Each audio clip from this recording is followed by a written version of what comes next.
y'all. Welcome back to another episode of Chats from the Blog Cabin. You know, the show where I virtually invite people into the Blog Cabin to chat about life. And today we're chatting all about branding. And with me is Lydia. Lydia has the group called the Pierre Branding Group. Yeah. And tell us a little bit about yourself before we start talking about branding.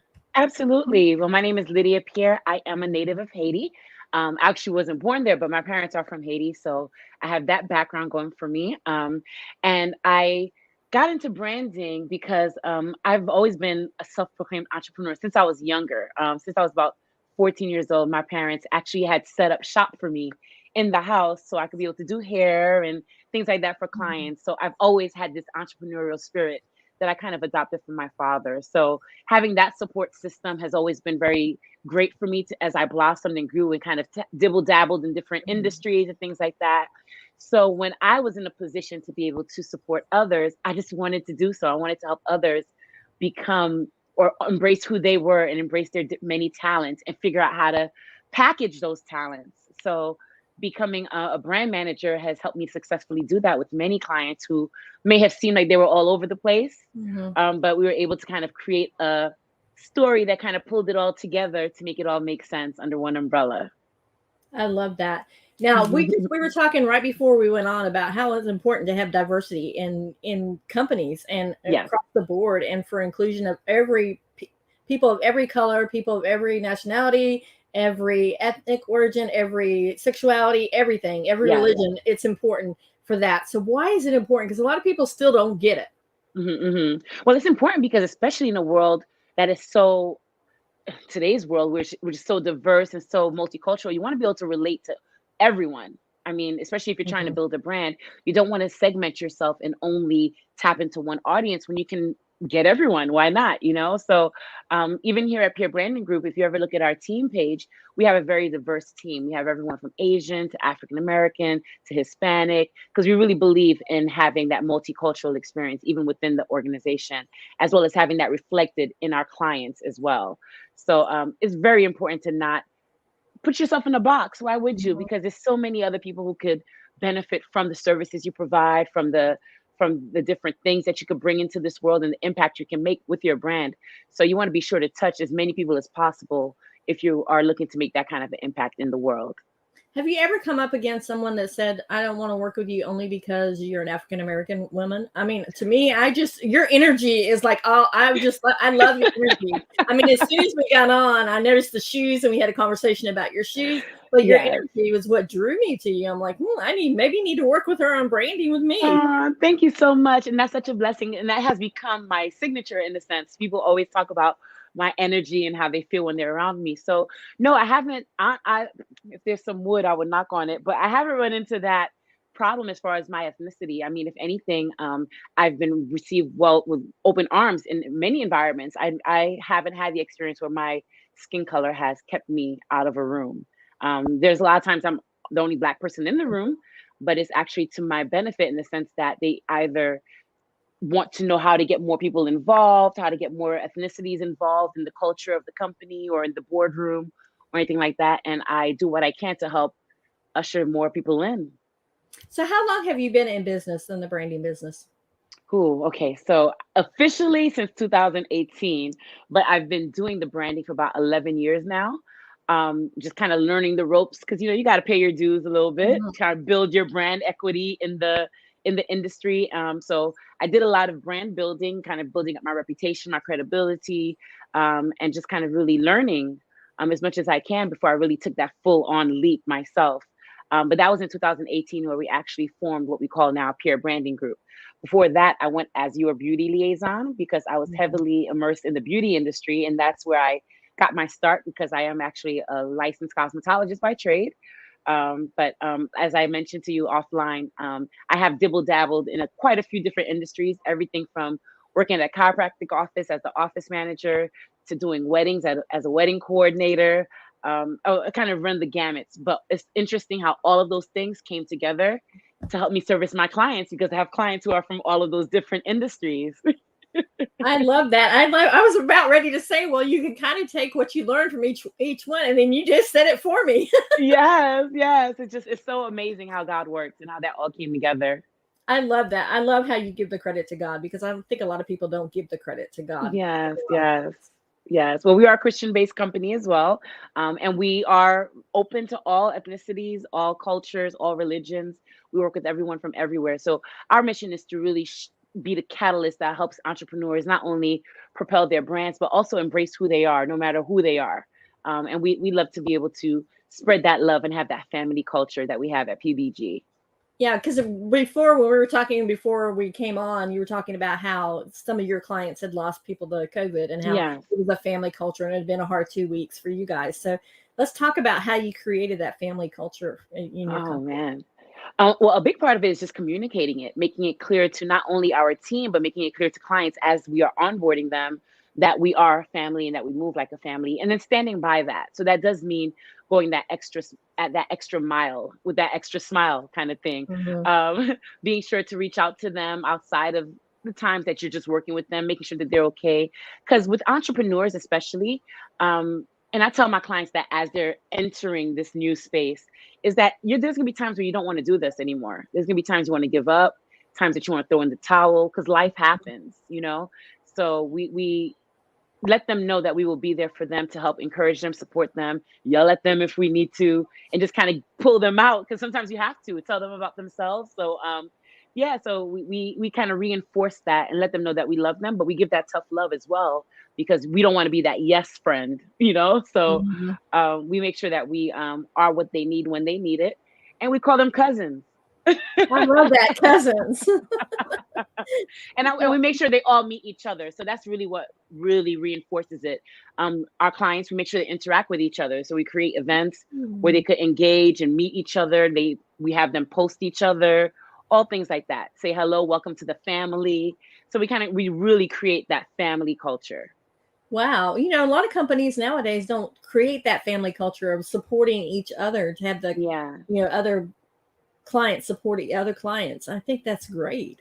Yes, yes. And that thought behind that, and I'll be honest, it is to the benefit of the company as well, because the more they support each other, encourage each other, not only do they want to stay as part of the family, but that's another audience that you're tapping into. Because if you are in logistics and you are being cross promoted by someone who's a chiropractor or by someone who is working with a nonprofit, Mhm. that's another audience you're just kind of tapping into. It just extends your reach. So many hands make the load light.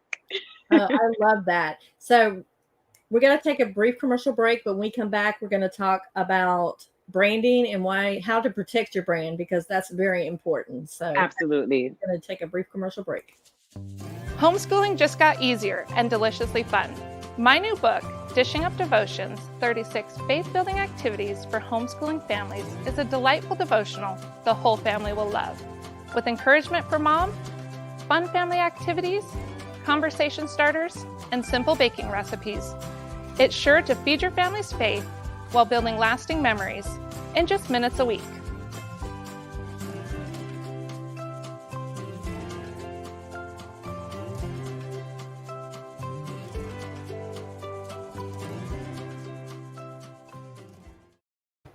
And we are back chatting about branding with Lydia. Yes.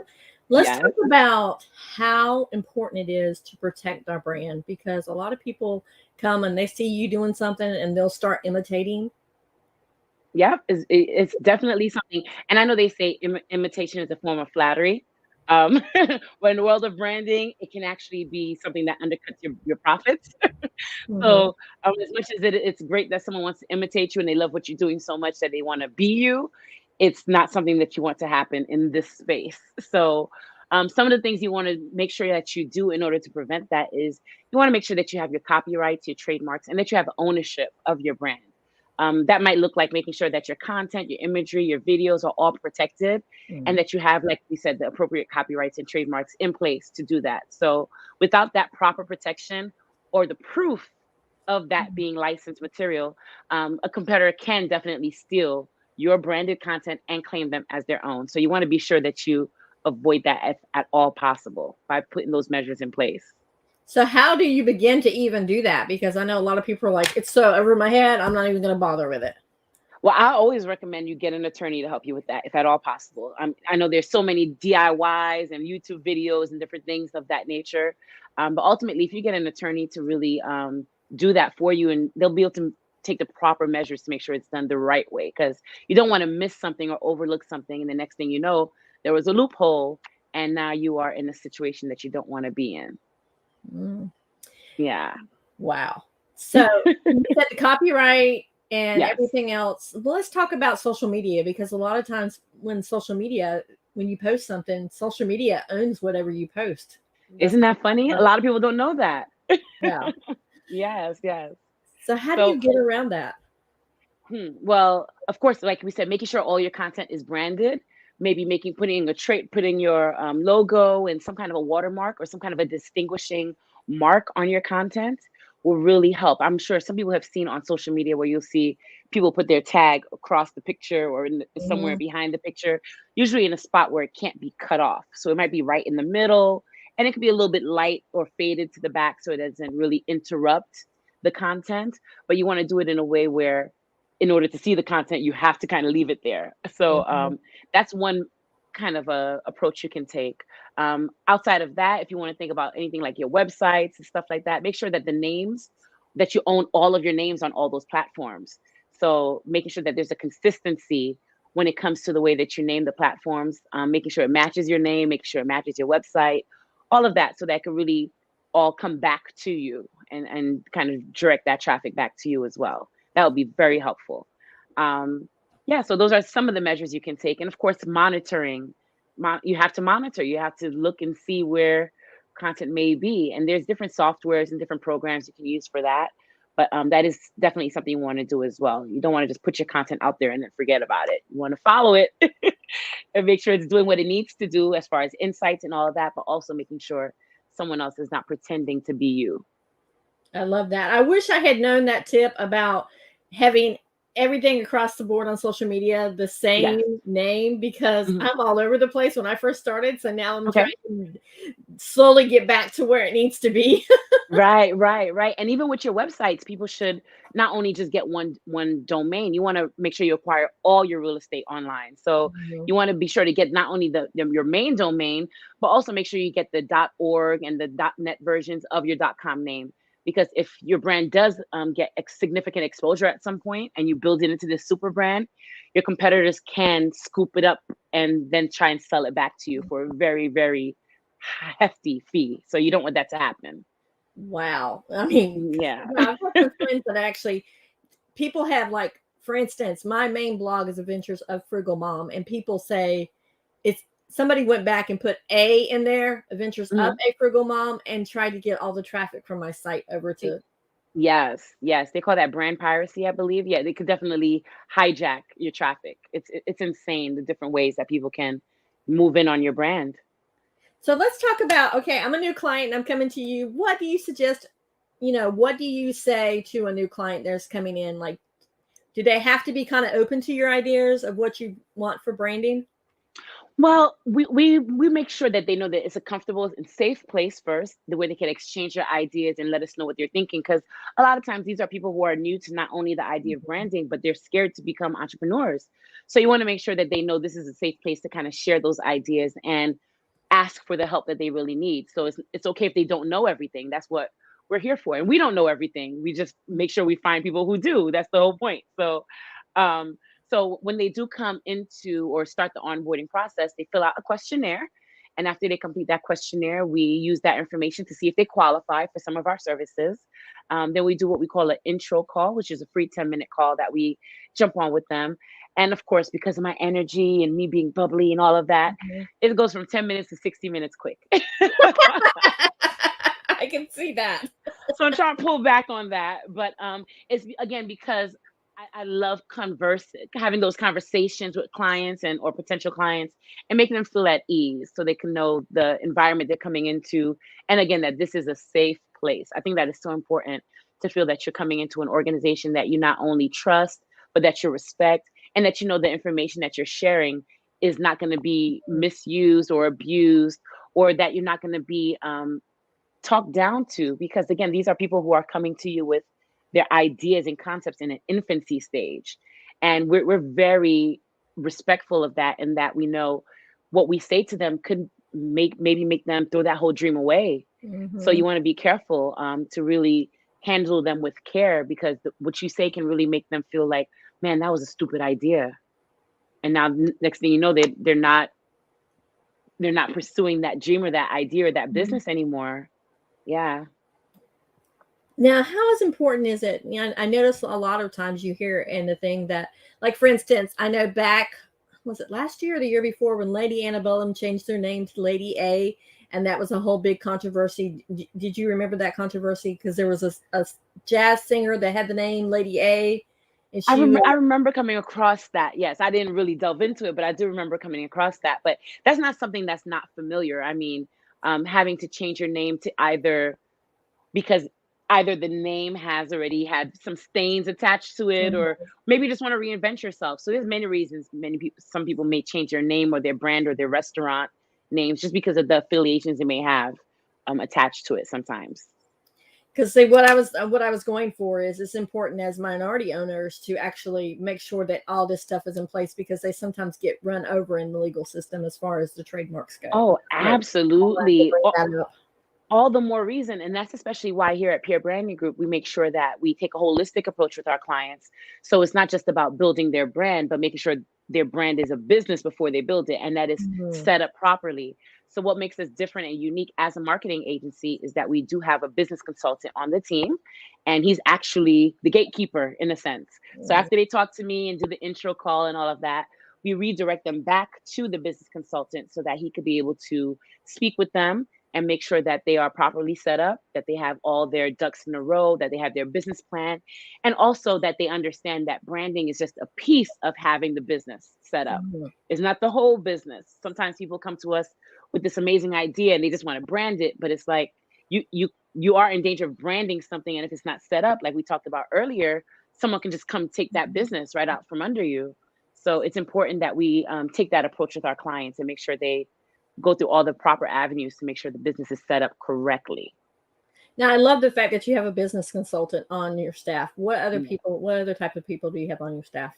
Well, we have a pretty dope team. I love that. We have what we call the powerhouse of consultants. We're actually going to be launching a campaign to kind of really promote each person individually, because here at Pierre Branding Group, we believe that you should be building your brand as you're building other brands. So our team are made up of individuals who not only work with us, but they also have their own brand and they're experts in their own right. So we have our business consultant, who is Alan Ald. He's our senior business consultant. His company is Alan Ald Consulting. Then we have Keitha Maciel, who is our senior branding consultant. She's known as the brand therapist on the team. I love that. Then we have Kimberly Brown, who is our senior PR consultant. She's known as our media maven. And then you have myself, which I am the senior director of brand management. I've repositioned myself within the company as such. So I kind of just oversee the projects. But together, we are all the powerhouse of consultants. So we're going to be doing everything from webinars to seminars to classes and things of that nature to really help get the team out there and really position them as the experts that they are in the industry. And then we have our creative team, which is everything from an image consultant to our graphic designer, to our videographer, to our event architect. So we have everything you need in-house in order to build a really great, great brand. Did you ever think when you first started this brand, that started this company, that you were going to have as many people and it was going to be as well received as it was? Oh, wow. That is a great question. So I did, but I didn't. So I did, but I didn't know that it would really work. If that makes sense. I just didn't know it would really work. So of course you have your strategy, you have your ideas, but to see it actually come to life right before your eyes and see how people receive you for real, it's like, and I tell my clients this, there's moments you go through what we call imposter syndrome, where you think what you're saying doesn't match it doesn't match your idea. What's really happening doesn't really match. So it's when those two things really come together that you start to really see, oh, wow, I'm doing it. So I did go through that period of time where I was like, maybe I'm doing too much, or maybe I'm not who I say I am. And I'm still going through that now, because there's different levels. Even when you think you're there, there's still more to achieve. So even recently, I was going through what I was thinking was like, well, maybe I'm doing too much. I'm trying to do too much. I need to dial it back, or who do I think I am? And you just have to have those talks with yourself and with your team sometimes, and just kind of get yourself back into alignment and realize you are who you say you are. So yeah, 'cause that's hard. Imposter syndrome, especially with women, it hits really yes, hard with women. yes, absolutely, absolutely. So it's important that you have people around you that not only support your vision but understand your vision. So you do have to make your vision clear and plain so that the others who are part of your team can see it and run with it. I know that's biblical, but it stands true. If it's not outlined in a way where everyone can grasp the concept, then they can't really build on it for you. I mean, my team is so amazing. They take the ideas that I've come up with and they make it their own. It's amazing to watch happen. It's like, oh my God, I even think of that. So it's amazing. It's an awesome experience. I love that. And you can tell that you definitely have confidence in your team and you're proud of your team and that you're willing to support. And a lot of bosses aren't like that. A lot of bosses are like, oh, they'll take credit for their team's work. But I love the fact that you said, I have an idea, but they take it and make it their own. I love that. Well, that's the beauty of what we do as a branding company. And I had to kind of put this in my mind even before I started the company, that even with my clients, if they get if they're in the spotlight and they get the exposure they need, it inevitably comes back to Pierre Branding Group. So there's no need to try and beat them to it or stay in the forefront, because if my team is successful and they're doing amazing, then it's still going to be a benefit to Pierre Branding Group at the end of the day. So there's no reason to not push them to the forefront. Hence the reason we're doing the Powerhouse of Consultants campaign, because we want them to be in the forefront so people can see how amazing the team is here and the culture. Are you ever scared that you're showing them how amazing your culture is, your people, your consultants are, that they're going to say, oh, some great big company is going to come steal them away from you? Are you ever scared of that? That is something you can be scared of, but that's why we created the culture in the first place. We create that family culture to kind of keep people here, making them wanting to stay and be part of this family. And we create it in a way where it can't be easily duplicated. So when you go that extra mile with your clients as well as your consultants, they love it here. So as long as they love it here, then there's no fear of that happening. I love that. And that's with any relationship. That's with any relationship. That is so true. Now you've actually started launching some videos as well. So let's talk about that. So let's talk about what made you decide to do that. Okay, so the videos that we launched, it's a series. It's called Brand Yourself and Get Ahead. And that is actually a series that kind of came to mind to do. And it's kind of like an interview style series. So I actually interview my clients, myself, and we sit down and we talk about what their experience has been with Pierre Branding Group and how branding has not only helped them get ahead, but what it has, how they've learned what it is while they've been working with us, because we found that many of our clients were getting called on to speak on branding. So when they were getting called on to speak on branding, they'll come back and say, Lydia, okay, so this organization asked me to come and talk about my brand and how it was built and da-da-da. So can you help me? So we will help them package it so they could go speak. And just kind of like you said about the bosses not giving people credit, someone else probably would have been like, oh my God, why are they talking about branding? I'm the brand manager, right? But no, I thought it was still a great way to show like, wow, they have learned branding so much that now they can speak on it and they're being asked to speak on it. So as a way to kind of get ahead of it, we created this series called Brand Yourself and Get Ahead, where we actually highlight those same clients and talk to them about branding, what they learned and all of that, and also show the culture as well. So it's a great conversational style piece with each client. It helps promote them, it helps promote us, it helps promote the culture, and it helps you to see the dynamic that we have with the clients. And as each episode releases each month, the clients, they actually share each other's content and share each other's episode. So it helps to reinforce that culture again that we're saying. And not only that, it helps to position us where we are our own celebrities. Like we're kind of like creating culture where we celebrate ourselves, we celebrate who we are, and we don't have to go and find a celebrity to be part of the team. We are the celebrity. So I'm the host, they're the guests. Mm-hmm. And it's an awesome dynamic. So it's called Brand Yourself and Get Ahead. The website is called brandyourselfandgetahead.com. I wish I would have sent you that link, but it's brandyourselfandgetahead.com, where you can see all the amazing clients. You can see the upcoming episodes, the trailers, all of that. And it's also a great piece and tool to showcase all of the services we provide, because we use our in-house videographer for the production. We use our in-house image consultant for styling. And of course, you're seeing all of our work in that one piece. Why was it so important to you to create a community over competition? Because that's what you've created. You created a community of amazing people that are not trying to. Oh, sorry about that. I thought I had that on. No worries. That are trying to, help each other out and not trying to backstab to get ahead of the ladder. Absolutely. You know what? And I love the way you phrased it, a community instead of competition. So again, because I feel if there's a community involved, and I'm big on partnership and community, because I feel when you feel like you're part of something bigger, you want to be involved and you want to take ownership of that. So creating that culture where we support each other and, like you said, provide a space where we can cross promote and cross brand, it really helps create that community feel. I didn't even think of it. But as opposed to creating a hostile environment where you feel like you have to compete with each other and even get jealous of each other and each other's work. I didn't want that. I didn't want to have to deal with that. And I already knew and foresaw that my clients are going to love me to death and not want to share me.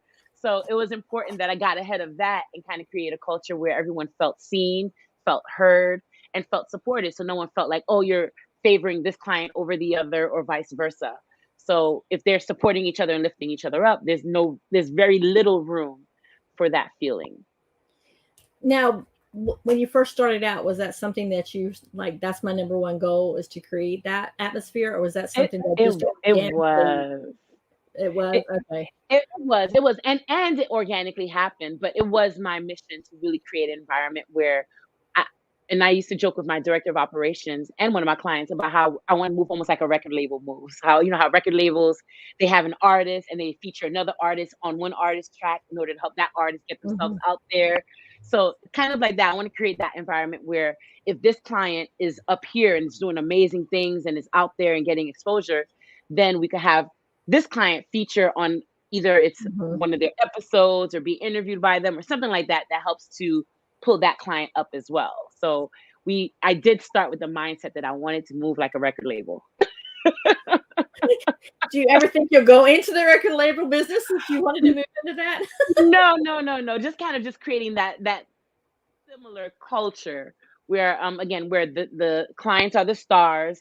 They're dropping their albums, which is usually their own courses and their books and things like that. Doing launch parties, doing VIP events around these clients so they could feel like the celebrities.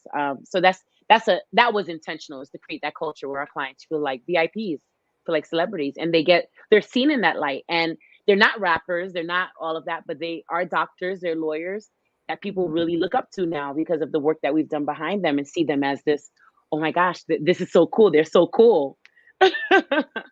So have you ever gone to a point where somebody recognizes you in public, but they don't recognize you as, just plain old Lydia? That she's the branding girl. That has happened. Because I do have my own personal brand, and I go by the corporate socialite. So as a corporate socialite, what I do is I help bring affluent clientele and affluent people to spaces where they can let their hair down and have fun. So we match them with restaurants, lounges, things of that nature, who are also looking to attract a more affluent clientele, because especially after COVID hit, they kind of had to flip their marketing, and because the older, more rich people weren't coming out as much, they're staying home because they wanted to stay away from the COVID. So the younger audiences were coming out. So they kind of had to flip their marketing to attract the younger audiences. But now they kind of wanted to redirect it back to trying to attract a more affluent clientele. So some restaurants work with me to be able to do that. So I bring my clients and bring other organizations in to either have their industry events or maybe their business meetings, things like that. And also have opportunity to come and just hang out if they're having a birthday party or something, and they treat my clients like VIPs. So I love it. It's a great, it's a lot of harmony being created. I love that. Now, where exactly are you based at? I'm based out of Atlanta, Georgia. Atlanta, where Tyler Perry's studio and everything is. I have your friends Yes. that live in Atlanta. Yeah, so it's kind of the perfect environment for the culture we have that we're Hmm. creating, because it is kind of like a little Black Hollywood here. Yep. So being able to have the clients seen as these celebrities driving the nice cars and going to events, it's a really cool experience. So the cooler the clients look, the cooler I look too. So I love that. so everyone wins, everyone wins. So but that has really helped with me and my personal brand. And you'll be surprised, I'm super shy, super, super, super shy. So having to come out as a corporate socialite, it did take a lot out of me to really say, okay, I'm gonna come out as this alter ego kind of person and be someone who's out here at all the hot events and being seen everywhere and all of that. So it has really helped with generating traffic to the company as well, because people want to hang out with people who know people. So it really helps in that space. And I can't believe that you're shy. I am super shy, super, super shy. I mean, as soon as we got on, we connected. And I mean, you wouldn't tell that I used to have anxiety about being in front of a camera. So, hey. Yes, yes, I do. And I get the bubbly guts and all of that. Like I get the anxiety and the butterflies in the stomach, but I just push past it. And that's kind of my message to people, to my clients as well, is you just got to push past it. You have to just keep going. Now, has there ever been one client that you just like, I'm sorry, we just can't work with you because we're not seeing eye to eye on things? We actually, yes, there have been instances like that where it's just we just aren't on the same page, so to speak. And that's okay, because not all relationships work out, and this is, at the end of the day, is a relationship. So there's no hard feelings or anything like that. It's just okay. So it wasn't a good fit. We're not a good fit, and that's okay. So we would prefer to work with clients who are not only receptive to what we provide, but also where we feel we can help them dream big and see the big picture, because that's where the magic happens, you know? So if they're not connecting with us and they're not able to really engage with us, then there's no point in continuing the relationship. So we don't force it. Yeah, see, that's one thing I applaud you for, because there's a lot of companies out there that are doing branding and ads and things like that they force the relationship just so that they can get the bottom line, the dollars, but you're not forcing it. No. You place that relationship with your client over probably anything else. Of course, you have to get paid, because then that's a given, but you want to make sure that you're happy and your client is happy as well. Absolutely. And that's where the authenticity of a brand comes through. So it's important that we're authentic here and that it's a genuine connection, because we don't want the bad PR, first of all. And like I said before, even as we're building brands, we can point to any brand, even if they no longer work with us, you can still point to the brand and say, I had something to do with that, or vice versa. Mm-hmm. So you want to make sure that anything we're putting out is a good reflection of us.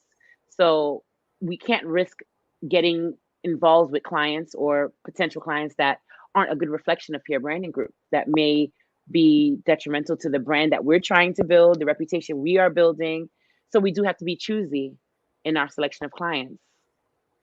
Wow, I love that. And I want to ask you a question about how important it is to be authentic, because a lot of times you see like the brand will say something, or somebody like a person will say something, and they're totally, next minute they're saying something totally different. So how is it important that you have to be your authentic self online and offline? Super, super important. And I that's kind of I say I'm the brand ambassador of authenticity, because I think it's so important that who you say you are matches who you really are, especially when in this world of social media and online presence, people tend to pretend to be someone that they're not online. And when you meet them in person, it's a completely different person.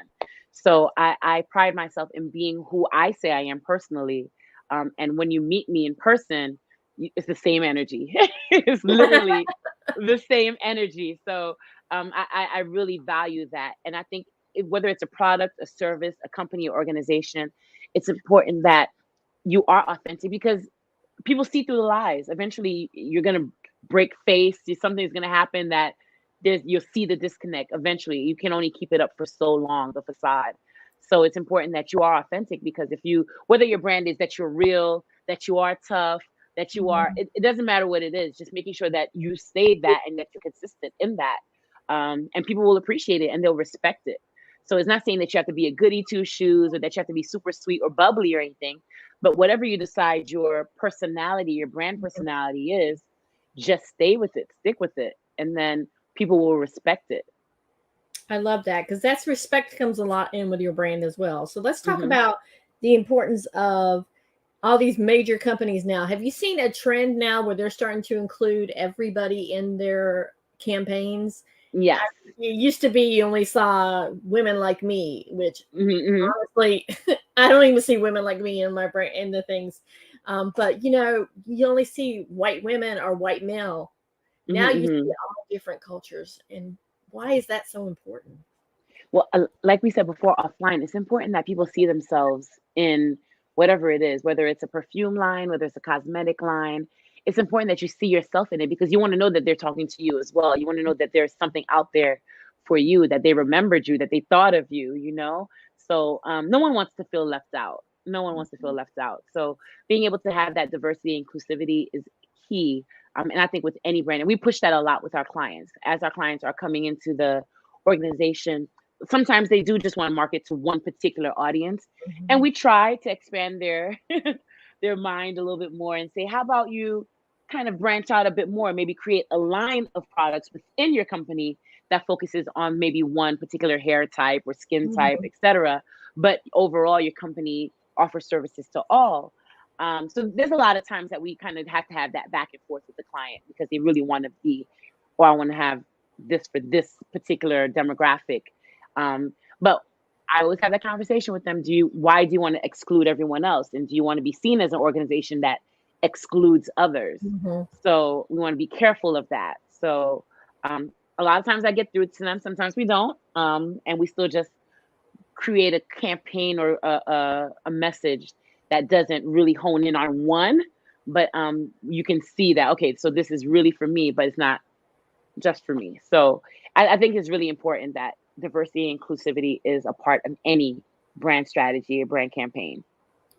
Do you think, where did that change start? Because I know probably within the last couple of years, you actually started to see more and more, but can you kind of pinpoint when it actually kind of turned a little bit? Oh, well, when it really took a big turn is when COVID hit and the riots and all of that started, the Black Lives Matter movement. I mean, that's when you saw a big turn when it came to inclusivity with all companies. That's when everyone was saying we stand with the movement and I stand behind this, stand behind that. So that's when we really saw a big turn there.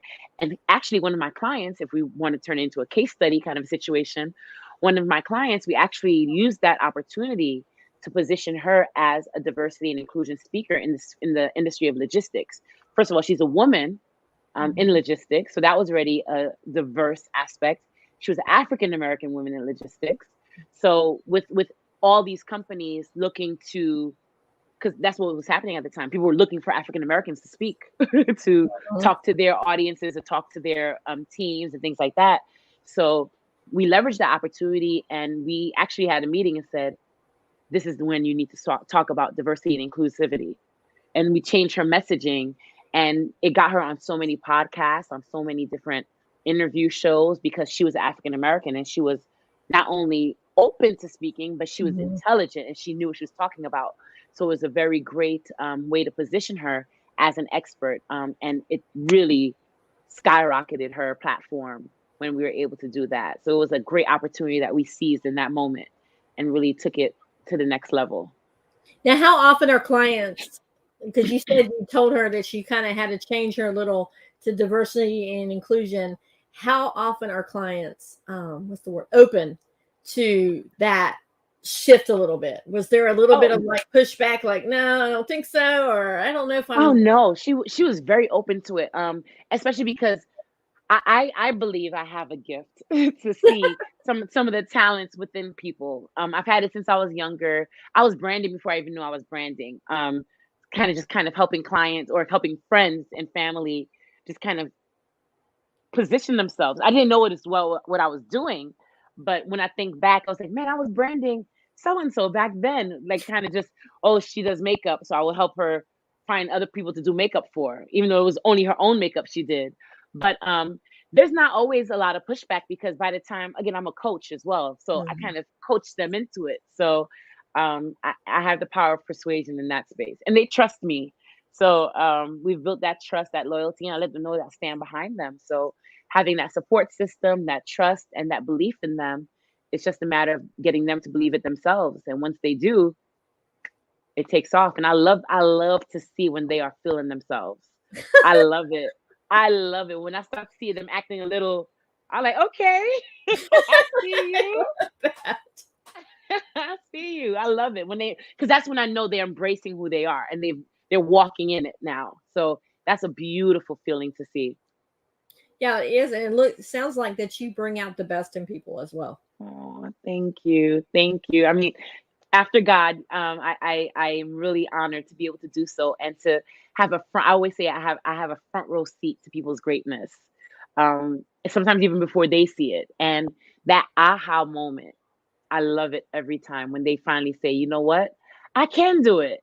And it's like, yeah, you can. You can. And I love it because it always almost comes out as something they say. And once they say it, that's when I'm like, okay, now you're ready. Now you're ready. Yes.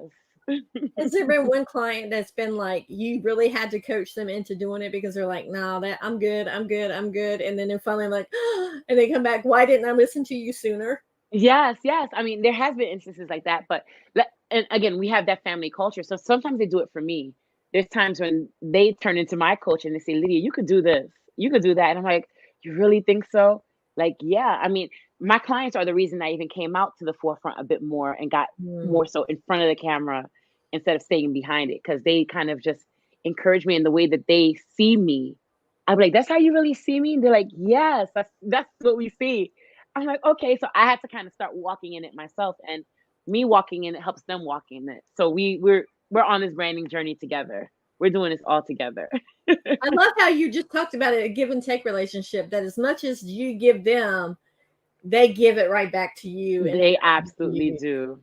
Yes, they absolutely do. And it's a exchange. I mean, because there's times I don't feel like it. It happens to me. There's times I don't feel like it. And we sometimes have those conversations where we were talking and they'll say, well, Lydia, you got this. And you did it for me. You can do it. And did it.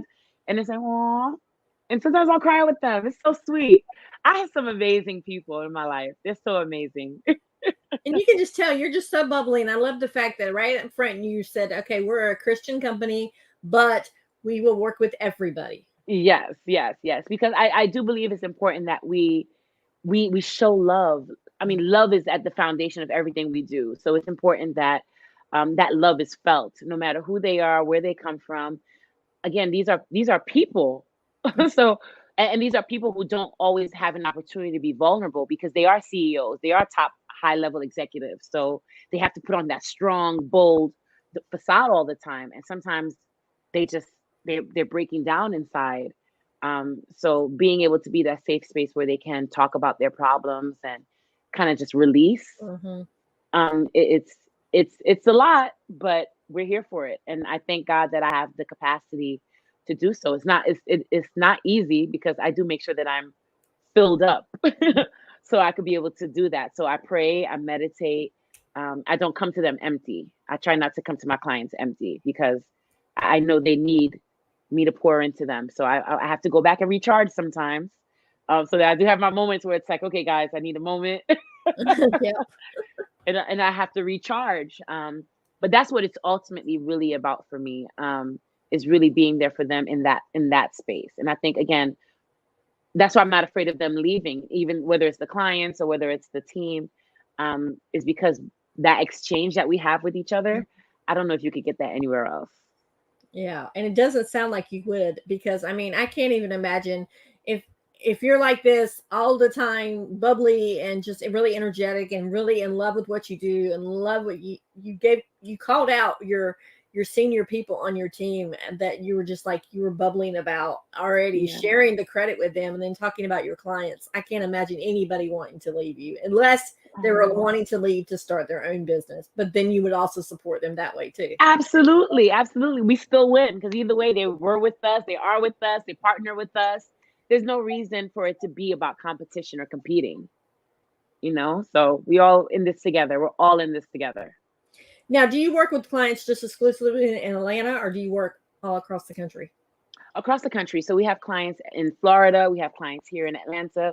We have clients in Philadelphia, New York. And one of our clients has locations in Pennsylvania, Georgia, and in Haiti. So we are international, and we're hoping to acquire more clients who are international. We also have a client in Indiana as well. So we're constantly expanding and tapping into different markets. So that's a blessing as well, especially with everything happening with COVID. COVID was really a blessing in disguise in that sense, because the virtual aspect of business became familiar now. It's not something that's, oh gosh, you don't have an office, or you're not so you don't have to be in one place anymore. So we're able to work with our clients everywhere, anywhere, at any time. I could be on the beach right now and working with a client and be fine. So that's the beauty of it. So, I mean, we embrace that. And again, and even then, it's part of the lifestyle piece of the company. So we're showing that our clients can have a good lifestyle and be able to be entrepreneurs and still live life to the fullest while running a company, running a business. So we lead by example in that sense. So at what point do you say, okay, work time is over? Because you just talked about I could be on the beach working. So what time do you say, okay, work time is over, I need to you already said you have to pour from a full cup, not an empty cup. Yes. For yourself. At what point do you say, okay, I'm going on vacation, don't contact me? Okay, so I used to have a big problem with that. I used to be that person that would work day and night, and not take any breaks. And I would burn the candle at both ends, so to speak. But I realized I was of no use to my clients in that space because I would be so burnt out and tired. So that was also what triggered us getting more consultants on the team so that I could kind of delegate more. So delegating became a huge part of our structure. And even learning to delegate was difficult for me. But having people that I can trust and that I knew were, if anything, better than me in many aspects. I think that was very important that we got experts to be our consultants, because in that space, they are better than me. And I'm proud of that. I'm proud to say that they are experts in those areas and that I could completely trust them and even go to them for advice in those spaces. But when it came to really figuring out a schedule and a routine, that's what became important. And even recently, I had to implement a sleep schedule so that I could go to sleep on a certain time, so I could wake up at a certain time. But I do have a schedule, and I run by that schedule. And that has really helped with being disciplined in that sense and with time management. There are moments where I still don't focus as much as I would like to, but that's, again, I'm human.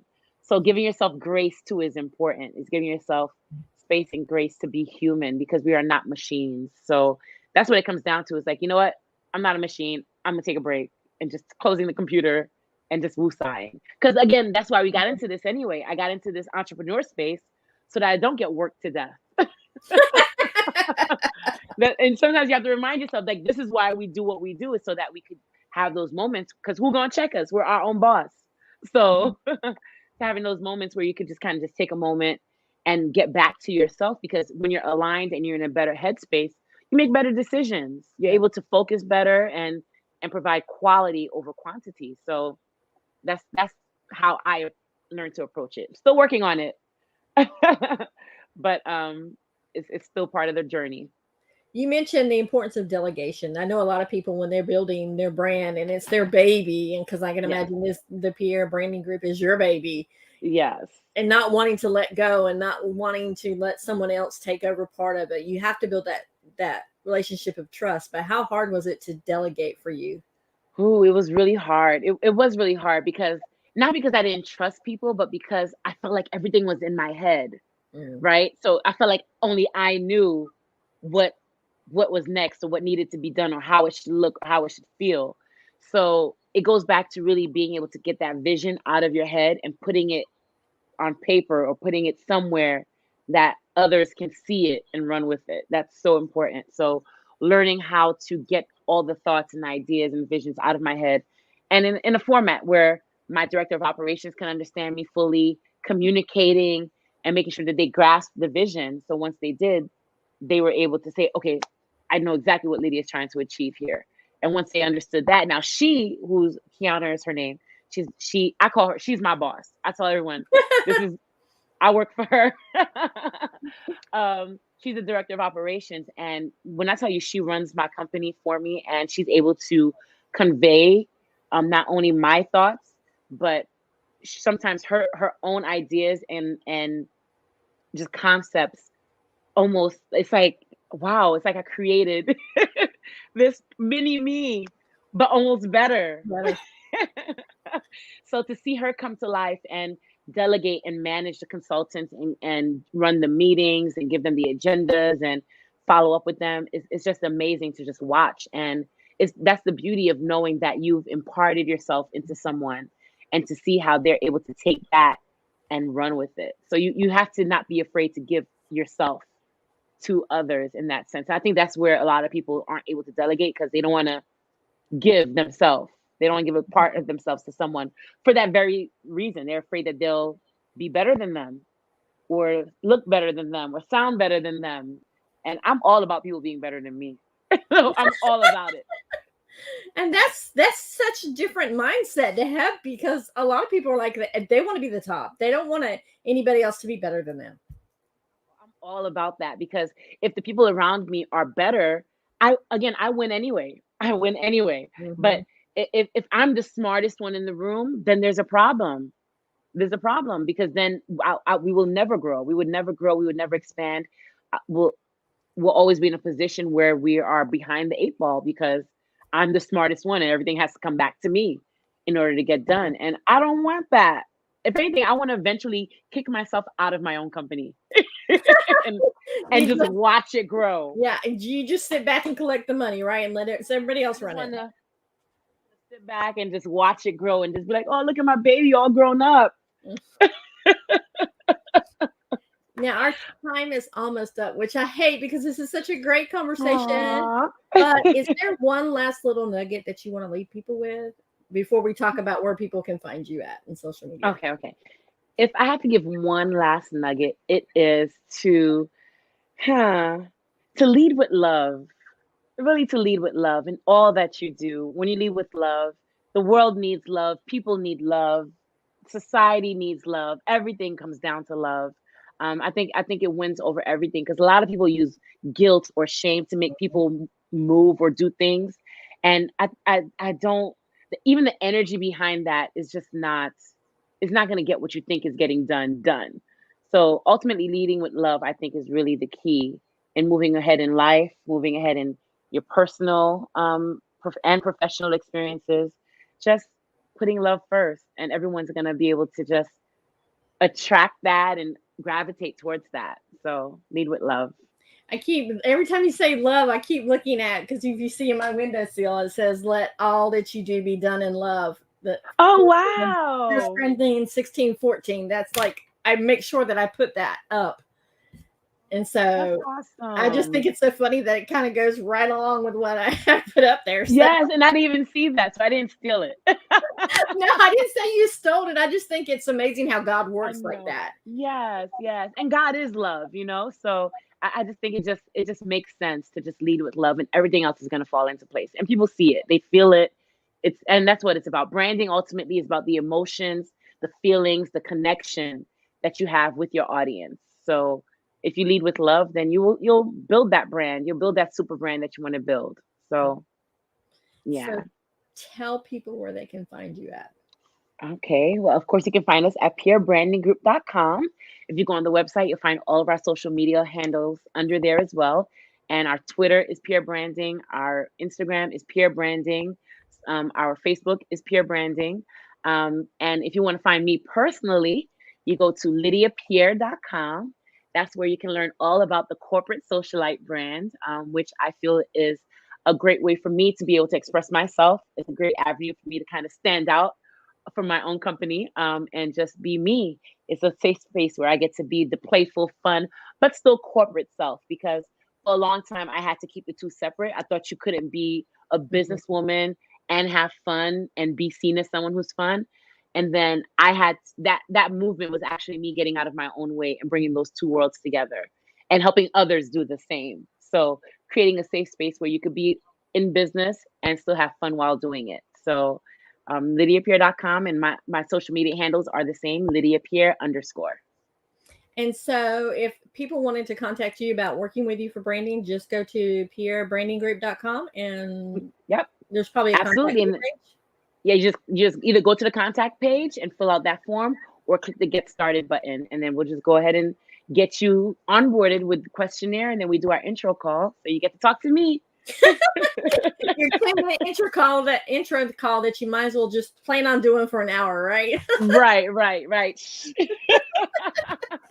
Just letting people out there know that if you only have 10 minutes to talk, don't call and schedule it for a longer period, right? Yeah. Well, Lydia, I want to thank you so much for coming on, and your bubbliness has just made my day. I mean, literally, I had a day that started out with my computer like restarting on me right in the middle of an interview, because I had one earlier, and like right in the middle, it just restarted. Oh, I'm so sorry. Well, I'm glad I was able to brighten up your day with my yellow. Yellow, yeah, and the yellow too. And I still do not know how you wear the 9-inch heels. I don't know how you wear them. They're only 5-inch. Only 5 inches. But only 5 inches. I would be tripping over myself. Well, thank you so much, Melissa, for having me. I mean, it was a pleasure. It was a great conversation. I get really scared when I do these things because, again, I am shy inside, but you made it just so comfortable, and so it's just a great conversation. So thank you so much for that.